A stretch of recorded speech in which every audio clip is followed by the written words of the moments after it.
Okay, here you can see we've spread our filler. On the side, these guys that had the fin before, they must have dug in with the DA, real ripply effect down these sides. I want these nice and flat, so put a 80 grit sand down on it, and then a very thin coat of Bondo on there.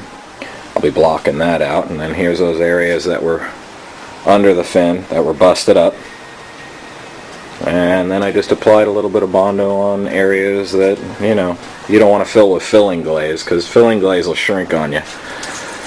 Just went over, and this will be all sanded down.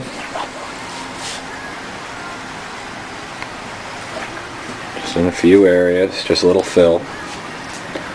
And when that dries, I'll be sanding it down. What's nice is it's a little bit cool here. Florida in the winter, but it's probably around 52 degrees, and the Bondo doesn't set up real fast, so that's good. It gives you time to work. Summertime, watch what you're doing, mix a little bit at a time, because this stuff will set up in less than 4 minutes on you. So just do little bits at a time, and I'll show you when I get to the next stage. Okay, here I am working against the weather. It's kind of cold out here. You shouldn't be doing this in the cold, but hey, we do it up north, right? So anyway, this was the area that was all broken out. It's now been smoothed over, strong. Now we're just getting ready for primer. I block sanded everything down. I had a few coats of base paint just to see where I was at. I'm going to be using a filler primer now to prime all this up and get all the scratches down and any pits or imperfections I might find. Both sides here. As you can see, the different layers of paint when you block hides all the imperfections. You're blocking everything nice and flat again. There was an area that was kind of high. Just kept block sanding it over in each direction, getting it nice and flat, because you don't want a bubble sitting in the middle of your fin. But that's about it right there. Till the next stage. Okay, I put my first coat of primer on after wet sanding it all down, all the body work that I did to it. I still have to flip it over and do the other side. But it's just one light coat of primer so I can see what I'm doing, so I can handle any little imperfections or any little scratches. But now it gives you a clean base so that you can see what you're doing. Because when you get all them different colors going at once, you can't see much of what you're doing, looking for any scratches, pinholes, any problems. Okay, here's Rust-Oleum Filler Primer. This is also a Walmart special. For those of you budget bodymen. Fills pretty well. Dries better if it's hot outside. I'm dealing with cold, so I got to take it easy on my laying it down, but seems to work pretty good. Now if you notice, we got those areas that we had repaired from the beginning.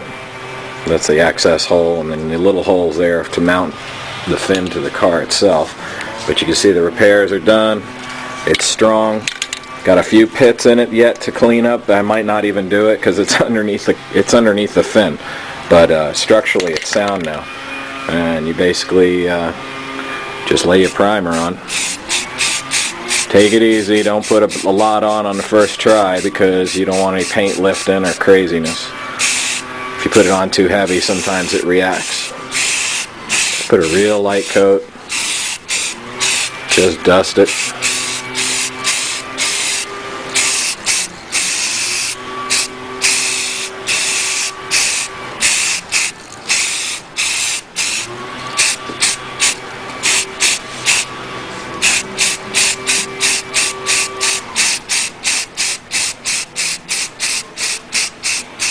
What's nice, a lot of this stuff you can get from Walmart or AutoZone.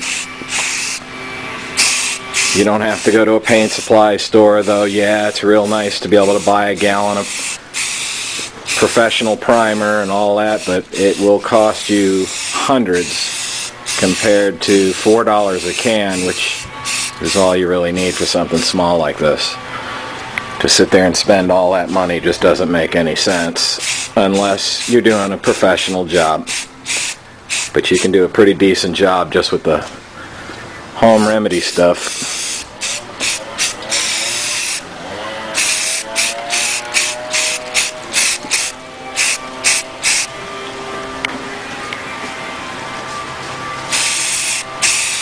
apply a little bit at a time.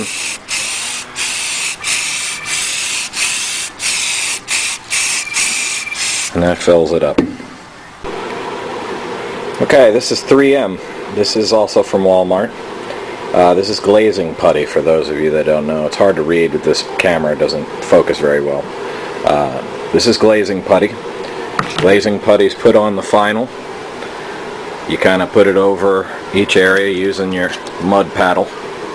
And you basically apply the putty to the little pinholes, cracks, crevices, anything you might see that you didn't get in the first 2 or 3 attempts.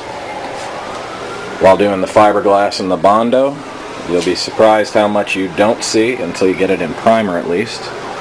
But for the most part, not too much to work. I put a lot on the sides there so I can block that out and get it fairly straight. But it should turn out pretty good. And once I sand this down, I'll prime it one more time and then sand it.